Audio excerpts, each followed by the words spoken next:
আমরা সবাই ভাবি আমরা স্বাধীন দেশের স্বাধীন নাগরিক, যেখানে যা খুশি করতে পারি। কিন্তু একটু ভেবে দেখুন তো, আপনি কি আসলেই একজন মুক্ত মানুষ?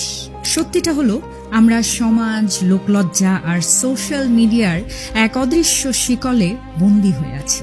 আপনি কি পোশাক পরবেন, কোন ক্যারিয়ার বেছে নেবেন, এমনকি আপনার কখন খুশি হওয়া উচিত তাও ঠিক করে দিচ্ছে বাইরের কিছু মানুষ বা অ্যালগরিদম।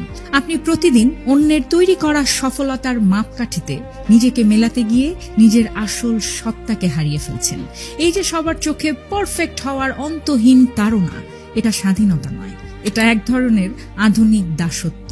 সমাজ আপনাকে বোঝায় আপনি মুক্ত, কিন্তু আপনার চিন্তা ভাবনার নিয়ন্ত্রণ অন্য কারো হাতে রয়ে গেছে। আর এই অদৃশ্য খাঁচাটা ভাঙার সময় এখনই।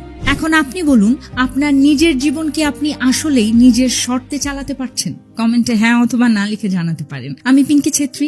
জানতে থাকুন, এগিয়ে থাকুন, নিজের মতো থাকুন, সুন্দর থাকুন প্রতিদিন। আমরা সবাই ভাবি আমরা